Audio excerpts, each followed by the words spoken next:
When my phone buzzed that morning, I assumed it was work. Instead, it was a message from my wife. I'm taking the kids to my parents and filing for full custody. I stare at the screen for a few seconds, waiting for the punchline. We hadn't even argued that morning. She kissed me on the cheek before I left for work, handed me my lunch, and told me to drive safe. Nothing felt off. At first, I thought it had to be a joke, or maybe she sent it by mistake. But when I called her, it went straight to voicemail.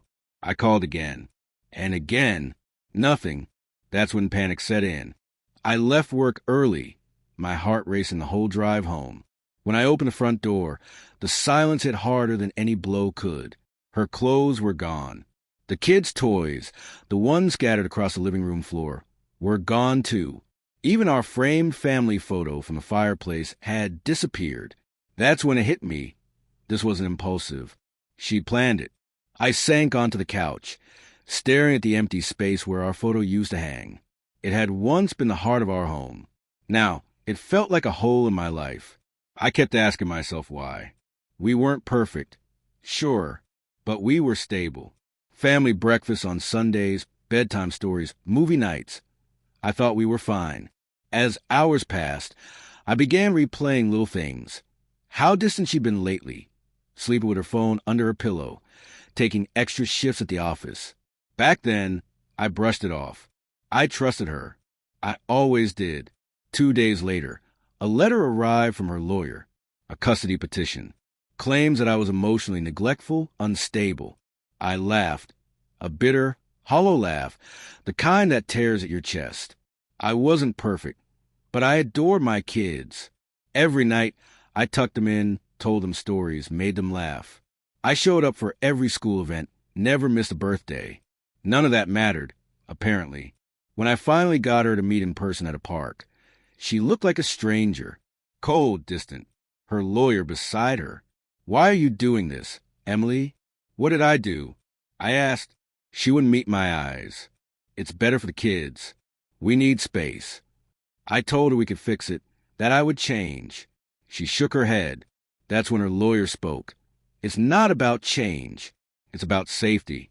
Safety? The word hit me like a slap. What do you mean by safety? He just gave me that professional, smug look. We'll provide details in court. I looked at Emily. You really think I'd ever hurt you with them? For a split second, her eyes softened.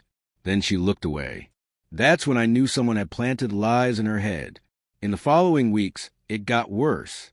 Supervised visits only. My name dragged through court documents. Accusations of anger issues, controlling behavior, even drinking problems. Lies. I started wondering who had fed them to her. One night, while going through old emails, I noticed something odd. A message she'd forwarded to herself. I opened it. It was a private email I'd written to my best friend, Mark. We had shared everything. Frustrations, fears, rough patches in my marriage. I had vented about Emily working too much, how I felt her slipping away. He had said he'd help, but the email she forwarded? Twisted. Words changed. Parts deleted. My line, sometimes I feel like she doesn't even see me anymore. I'm trying, but it's like she's not there, became, she doesn't see me anymore. I'm trying, but maybe I should show her what she's missing. The timestamp matched the start of her distancing herself. It all clicked. Mark, my best friend, had been feeding her lies. I called him that night. No answer. I drove to his place. He opened the door, surprised, but not shocked enough. You did this, I said quietly. He sighed.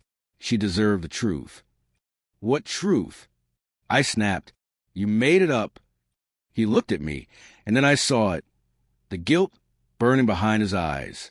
You slept with her, I whispered. He didn't answer. He didn't need to. My world collapsed, not just my marriage, not just my kids, but everything. I wanted to hit him. God, I did, but I didn't. I just stood there shaking, my soul ripped out. She said it was over, he said. She said you changed, that she was scared of you. I laughed. Scared of me? The only thing she feared was being bored. I left before I did something I'd regret. The next morning, I sent her a single text. I know everything. You and Mark deserve each other." She didn't reply. Weeks later, her lawyer contacted me about settlement. I didn't fight for custody. I was too broken, too tired. But I promised myself one thing. I'd rebuild slowly, quietly. 2 years later, I have weekends with my kids. They're growing fast. They ask why mom and dad don't live together. I tell them simply, sometimes people forget what family means until it's too late. As for Emily and Mark, they didn't last. Lies built on guilt crumble quickly. I learned that love without honesty is a countdown to heartbreak. That text, the one that started it all, still sits on my phone. Not because I can't delete it, but because every time I see it, it reminds me the moment she left wasn't the end of my life. It was the start of finally living it for myself.